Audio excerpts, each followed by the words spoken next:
The new video today, we're going to collect a new show car. So yes, I did say car. So you may have noticed that the Transporter HQ YouTube channel changed its name recently. So we're now known as THQ Automotive. As much as we've been doing that for a few videos now, we kind of wanted to explain why, and we thought we'd do that with this video. So many of you have come to see us at shows. So quite often when we go to shows like car shows like Gravity or Ultimate Dubs and Ultimate Stance coming up, we don't just have a load of vans on our stand. So not only are we Transporter HQ, we are also Solo Suspension, Navis Wheels, Camper Glass and other things. So we distribute loads of brands and we work and develop on loads of brands. So when people came to the shows and saw all the cars, they asked us why they'd never featured in videos, and that was quite simply because it had always been a Transporter channel. We wanted to switch that up a little bit. As much as there'll still be loads of content, we wanted to be able to feature all the other things that we do as well. So Porsche 911 on air suspension, Aston Martin, bagged Passat, then we featured ID Buzzes, the Crafter, Transit. All these things aren't Transporters. So we wanted to open that channel up so we could feature other cool stuff. Kind of in the assumption that if, like us, you're also car people, yes, you love Transporters, but there's a good chance that you've got there because you are interested in cars. So today is the first of our non-Transporter related videos, other than other bits we've done on the ID Buzz and stuff like that, but let's say the first of our car videos. There's still going to be loads of Transporter content. Everybody stay calm! Don't worry. Stay calm! But today we're going to collect a new show car. We have a few cars on our display at shows, but we always try and switch that up as much as we can, and I've had my eye on one of these for a while. So there's a couple of these floating around the scene that are pretty cool, and one came up the other day. A friend of mine who owns one of these sent me a link to it, and it seemed exactly what we needed to be our next show car. So this morning we're at Rugby train station and we're going to get the train up to go and collect this car. As long as it's what we think it is, we'll be heading back in it. So we're at Rugby, we're heading to Manchester Piccadilly, then over to Lancaster station, then Bar Lane, and then we're getting picked up by the current owner of this car, who's going to take us to see it. Everything's as much as I hope it is, and I'm sure it is. This car seems really genuine.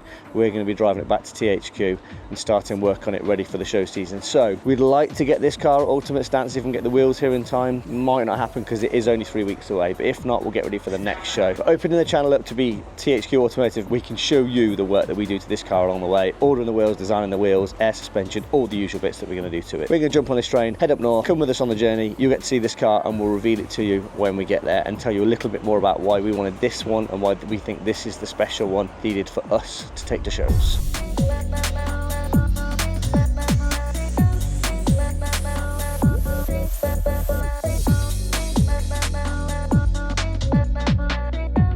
Right, so we've got a 3-hour train journey ahead of us, so I just thought I'd fill you in with some facts of this car, see if you can figure out what it is before we get there. So this car was launched at the Frankfurt Motor Show in 1981. It was first produced in 1982 and had a production run of 10 years. So this car has a front-mounted engine and a rear transmission, so also known as transaxle. Some of you have got to be guessing by now, I'm sure you all know. It was built in Audi's former NSU factory, which is 50 kilometers from north of Stuttgart. So this car has a 4-cylinder 2.5 litre inline engine, and its predecessor, it replaced a 4.5 litre V8 engine that was made by Audi, but it's not an Audi. So this car's engine was tested in the 1981 Le Mans 24 Hour, where it came 7th overall with only 21 fuel stops and no technical issues throughout the whole race. That just goes to show you how solid this engine is. So this car was revolutionary in some ways. So in 1987, the US version became the first car to have a driver and a passenger airbag.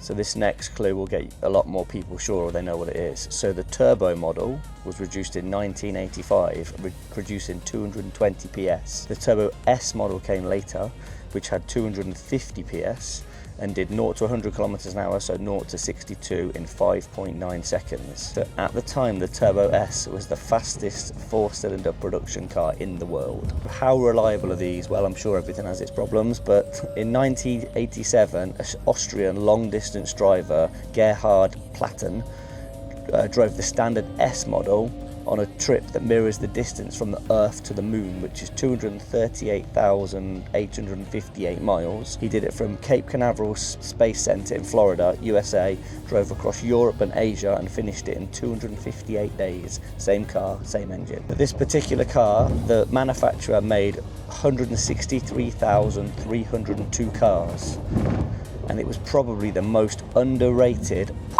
of all time. Right, so we're finally here. We're now in Lancaster. So after one slow train that meant we missed our next train by a minute, which meant we waited at another train station for an hour, had to get another train to miss another train to eventually get a taxi. We've finally arrived. So here we are in Lancaster. Set off at 9 o'clock this morning and it's 20 past 2 and the car is here. So I have actually looked at it already. We've given it a once over. But let's go in and show you in a bit more detail. So the car is Porsche 944 Turbo.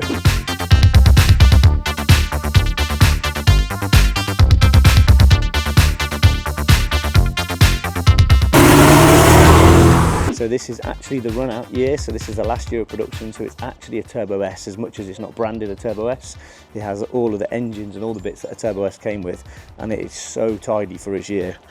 I'll tell you more about it when we get on the road, because I don't want to keep Colin here too long and rub his nose in it, because Colin's had this car for 25 years, of which 15 years of it has not been on the road, and it's actually only done 178 miles in the last 15 years. Here it is. It looks silver in many lights, but in some lights it's blue. It's actually called Glacier Blue.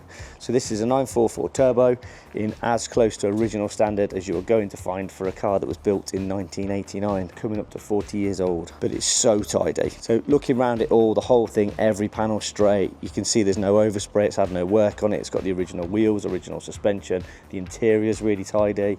The parcel shelf is worn, but Colin supplied me with the fabric to get a new parcel shelf restitched for it. It's absolutely like it's been garaged its entire life. That's a quick reveal of it. We're going to get on the road now, and as we're on the long journey back, we've got a 3-hour journey back, I'll just tell you some more facts and information about this car. So I wanted to do a few miles on this before I did any more of this video, just to see what I actually thought of it. So we've probably done about 60 miles on this now, maybe 70 miles since we picked it up. Just off at the fuel station to get some fuel, and thought I'd just give you a bit of an update on the drive home. So we're just heading down the M6, it's a couple of hours, nearly 3-hour drive back. So far we're an hour in and it's been an absolute pleasure. So I was a little concerned, I've got to say. So this car has done 178 miles in the last 15 years. Now Colin, the guy we just collected it from, really nice guy, you can tell he was really passionate about it. He's owned it for 25 years. And the years previous to that, he did about 300 miles a year. He literally just took it to shows, and that was it. Totally not 300 miles a year. And then 15 years ago, he, for whatever reason, he decided to take it off the road, and it sat in his garage all that time. I'll show you some pictures, but this thing just sat on its drive, covered up by 2 covers, not one, but 2 covers to protect it. So you can tell it's been dry stored all that time. And other than that, it's been for its MOT. Colin's he's got Brembo brakes on the front of this, he's put new brake pads on it, he's done the cam out water pump, put a new battery on it, done a service, and it's now ready to go. The only thing that saddens me a little bit is doing what we do is we've bought this thing to modify it. Don't you dare. But everything we do to this car will be reversible. So any work we do to put it on air suspension, we'll buy the parts to cut them down, to put them on this so we can go back to standard the way it deserves to be. But what do we buy these cars for? They're show ponies for us. They're for us to show them on at your ultimate doves, at your ultimate stance, at your gravity shows, to show what we're capable of doing or what we can do for these vehicles. So this car, next job for this is get it back and design some wheels. So I'll sit with Mikey and we'll do a wheel design for this that we think is unique and suits this. It's period correct. It's going to really show off what we can do with Navis wheels. Now, there's 2 994s out there already, which I absolutely love. Benjamin 994, I'm sure anybody that's in the car scene follows him. He's got a green one with a big spoiler and the 3 spokes. Would love to have done 3 spokes, but it's already been done. I also stumbled across another one in the same colour as this, Glacier Blue, last night. That also has 3 spokes from Felgen factory, so we can't do 3 spokes on this, so we're going to have to do something else, but it needs to be period correct to do it justice. And obviously air suspension, so it needs solo. We're going to have to build some custom solo suspension for this and use solo management on it, because just that's what we do. But look, everything looks good low, as we keep saying. Now in true 90s style, this car is polished, and the inside is absolutely covered in silicone. Everything's slippy. I've had to take the mat out from underneath me because my feels were slipping on it. I bought one of those little sticky pads with me that you can plug your phone in or clip your phone in to use for the Google Maps on the way home, but it just wouldn't stick to anywhere on the dash because it's so shiny and covered in silicone. But the car itself is so tidy. So it's done 93,000 miles currently. Like I said, it's only done 178 in the last 15 years, and off the bit other than that, it was off the road. But you can tell it's got Colin's, is a mechanic for the fire station. It's got his original fire station sticker. It's got all the Porsche GB stickers. It's got all the Owners Club stickers for the 924 and all the other groups as well that Colin's been part of, because this is a car for somebody with a passion for a Porsche. And I'm so pleased that we get to be the next owners, and it goes so well. Like, it's an absolute pleasure to drive.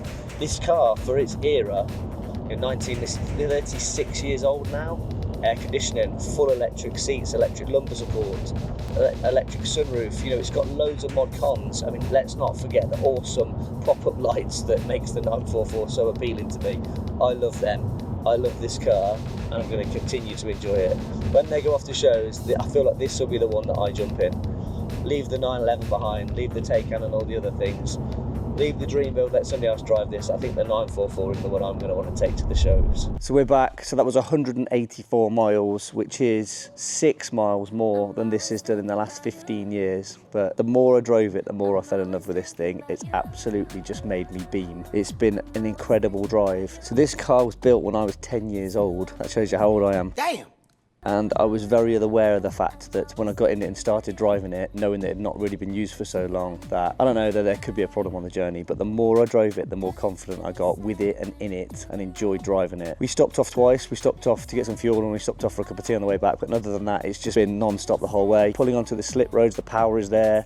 Pulling away from the M6 toll, the power is there. The winding country roads on the way here to my house has just been absolutely brilliant. It's been an absolute pleasure to drive. All I can say to you is, if you've got 20 grand knocking around and you want to buy a car that's going to go up in value, if you've got 15 grand, buy yourself a 994. If you can find 20, buy a 994 turbo. There's nice ones out there. There's proof that they do exist. This car's only going to go up in value, and so much fun for that kind of money.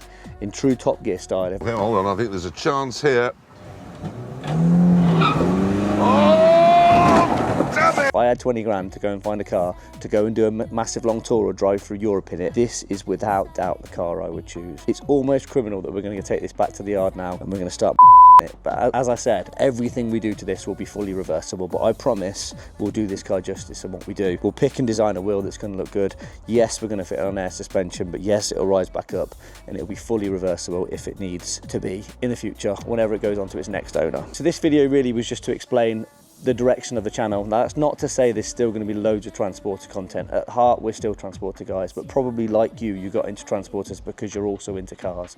And we thought it was a real shame that we did so many other cool things with cars that we just didn't document and didn't vlog because we were so transporter heavy. But moving forward, there was going to be car content, there will still be transporter content. We're going to try and aim to get 2 videos out a week instead of 1 video a week, and maybe it'll be a combination of the 2. I hope you've enjoyed this video. I hope you'd like to watch the journey on this.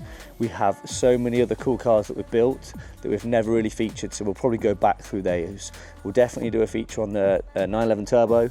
We'll do a feature on Mitch's Aston Martin that's on air and Navis wheels. We've got the Passat of Mark's at work we've just bagged. That definitely is worth a feature, and obviously we're going to feature this. And for those of you who keep asking about the Tesla Transporter, I've made contact with somebody today, and there's going to be some updates on that, I promise, coming soon. Hope you've enjoyed the video. Please do hit that like button. It means a lot. The more you like it, the more it shows it to other people. Let us know in the comments what you think. Let us know if you were going to buy a car with sub 20 grand, where you would spend your money on.